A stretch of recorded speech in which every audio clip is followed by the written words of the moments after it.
निरक्षर हा समाज दुबळा, कुठे तयांची पायरी.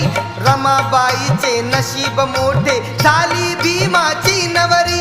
हसत मुखाने सदा ओढली, हसत मुखाने सदा ओढली गाडी ही संसाराची. रमाई झाली स्फूर्ती ज्योती भीमराव आंबेडकरांची. रमाई झाली